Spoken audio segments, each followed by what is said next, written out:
औरंगाबाद के पत्रकार भाइयों को सबसे पहले नमस्कार है और आप सब लोगों का स्वागत है। और ये जो हम लोगों का कार्यक्रम आज औरंगाबाद में है, कार्यक्रम का नाम कार्यकर्ता दर्शन से संवाद कार्यक्रम है और ये पूरे बिहार के हर एक जिले में ये कार्यक्रम हो रहा है। अब लगभग ये कार्यक्रम जो है अंतिम चरण पर पहुंचा है और इस कार्यक्रम का मकसद यही है, उद्देश्य यही है कि जितने हमारे दल के जो बूथ स्तर के, पंचायत स्तर के, जिला या ब्लॉक लेवल के जो हमारे कार्यकर्ता हैं, जो ज़मीनी स्तर पे डटे हुए हैं, उनसे सीधा संवाद करना, संगठन को कैसे मजबूत करना और लालू जी की विचारधारा, पार्टी की विचारधारा को और कैसे जन जन तक हम लोग पहुँचाने का काम करें, ये उद्देश्य है। और ज़मीनी स्तर के जो वर्कर होते हैं, लोकल जो इशू होता है उससे हम लोगों को भी अवगत कराने का काम करते हैं। चाहे प्रखंड की समस्या हो, अलग विधानसभा की हो, जिले की हो, और उसी फीडबैक के अनुसार हम लोगों ने ऐलान भी किया है कि अगर सरकार बनेगी तो कई एक योजना जो है हम लोग लाने का काम करेंगे। और इसी मध्य में हम लोग जो है महिलाओं से भी संवाद कर रहे हैं। महिलाओं का भी कार्यक्रम होता है जहां उनकी बात को भी सुना जाता है और ख़ास तौर पे महिलाओं का कहना है कि महंगाई की मार सबसे ज़्यादा वही झेलती है। हर चीज़ महंगा हो गया है, पेट्रोल, डीजल, घर चलाना मुश्किल हो गया है, गैस सिलेंडर के दाम जो है, या हर एक चीज़ पे जो है जीएसटी भी लगा दिया गया है। तो घर में कोई बचत नहीं हो पाता। परिवार में कोई बीमार पड़ जाए तो घर का बजट जो है वो बिगड़ जाता है। तो इस दौर में हम लोगों ने उन्हीं के फीडबैक पे हम लोगों ने सोचा कि और ऐलान भी किया कि हमारी अगर सरकार बनेगी तो माई बहन मान योजना के तहत हर महीने 2500 रुपये खाते में डायरेक्ट उनको जो है हम लोग बेनिफिट करें। और सरकार बनने के 1 महीने के भीतर इस योजना की शुरुआत करेंगे।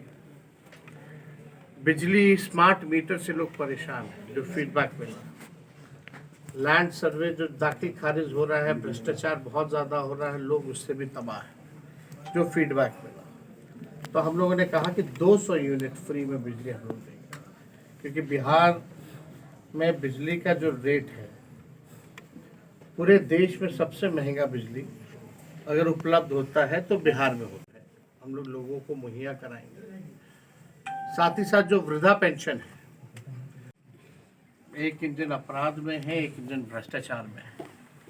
आप देखिएगा 11 साल केंद्र सरकार में एनडीए, 20 साल बिहार में, और कितना मौका मिलेगा। अब तक जो है बिहार को विशेष राज्य का दर्जा नहीं दिला पाए, विशेष पैकेज नहीं दिला पाए, बाढ़ के लिए कोई राहत नहीं दिया इन लोगों ने। बिहार के साथ सौतेला व्यवहार इन लोगों ने किया।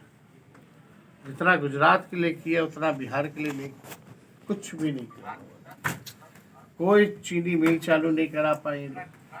तो हम लोग देखिएगा जब सरकार में तो रीगा चीनी मिल हम ही लोगों के कैबिनेट में निर्णय हुआ, किसी शुरुआत हम लोग करेंगे। तो काम जो हम लोगों के 17 महीने में हुआ, उन उपलब्धियों को जनता के बीच रखेंगे और साथ ही साथ जो आगे हमारा विजन होगा वो भी जो है जनता के सामने हम लोग रखेंगे। लेकिन बिहार जो है भ्रष्टाचार का केंद्र बिंदु बन गया है। आप गंगोत्री कह लीजिए या यमुनोत्री कह लीजिए, बिना घूस दिए हुए थाना हो, ब्लॉक हो, या कहीं चले जाइए, कहीं बिना घूस के काम नहीं हो रहा है। लोग परेशान हैं। वहाँ चले जाइए तो 1000 रुपये वृद्धा पेंशन है, सामाजिक सुरक्षा पेंशन, चाहे दिव्यांगों का हो, चाहे विधवा का हो या वृद्धा का हो, 400 से हम लोग बढ़ा करके इसको 1500 रुपये हम लोग करेंगे। और पूरा बिहार घूमने के बाद हम लोगों का क्या विजन रहेगा, क्या रोड मैप रहेगा, क्या ब्लूप्रिंट रहेगा बिहार को अव्वल राज्य में ले जाने के लिए, हम लोग क्या काम करेंगे सरकार में आने के बाद, ये पूरा डॉक्यूमेंट जो है हम लोग बिहार की जनता के सामने हम लोग पेश करेंगे, जिसमें किसान के बारे में भी बात होगा, व्यावसायिकों के बारे में भी बात होगा, मजदूरों के बारे में भी बात होगा, नौजवान खिलाड़ी, महिलाएं, बुजुर्ग, इंडस्ट्री, कारखाना, पलायन कैसे रोकेंगे। तो जो भी समस्याएं हैं बिहार में, उसका हम लोग जो है विजन लोगों के सामने रखेंगे, पेश करेंगे। हम लोगों ने जो कहा वो हम लोगों ने किया। 17 महीने जो हम लोगों की सरकार रही, हम लोगों ने 5 लाख नौकरी दिया, 3.5 लाख प्रक्रियाधीन है।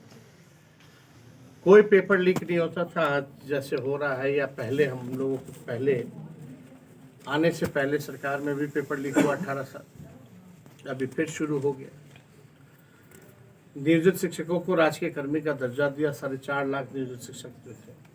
मानदेय तालमी मरकज हो, विकास मित्र, टोला सेवक, शिक्षा मित्र, आंगनबाड़ी, आशा, ममता के मानदेय को हम लोगों ने दुगुना किया। हम लोगों ने जो है स्वास्थ्य में जो है काम किया। लगभग 700 ऐसे डॉक्टर जो थे उनको हम लोगों ने बर्खास्त किया, जो 10 साल से नहीं आ रहे थे, ड्यूटी नहीं कर रहे थे। हम लोगों ने IT policy, sports policy, tourism policy बनाया, और खिलाड़ियों को भी हम लोगों ने मेडल लाओ नौकरी पाओ जैसी योजना की शुरुआत करके 73 ऐसे खिलाड़ी जिन्होंने बिहार और देश के लिए मेडल लाया, उनको भी हम लोगों ने नौकरी ही नहीं दिया, बल्कि डीएसपी रैंक तक का उसका प्रावधान हम लोगों ने किया। जाति आधारित गणना कराया। हम लोगों ने आरक्षण की सीमा 65% की। 50,000 करोड़ का एमओयू निवेशकों को बुलाकर के बिहार में साइन कराया गया, ताकि बिहार में निवेश हो। तो जो हम लोगों ने काम किया 17 महीने, वही 17 महीने जहाँ नियुक्ति पत्र गांधी मैदान में बकता था, रोजगार मेला हम लोग लगाते थे, आज वहीं जेपी गोलंबर के पास छात्र छात्राओं को कूटा जा रहा है, लाठी मारा जा रहा है। वो जो अपने अधिकार के लिए, न्याय के लिए जो संघर्ष कर रहे हैं।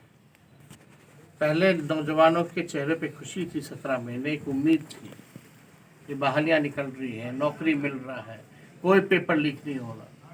आज ठीक विपरीत स्थिति हो गई है एनडीए की सरकार में। फीडबैक कैसा है सर? क्या लगता है 20 वाला रिकॉर्ड आप लोग दोहरा पाएंगे एक बार फिर से औरंगाबाद में? देखिए, क्यों नहीं।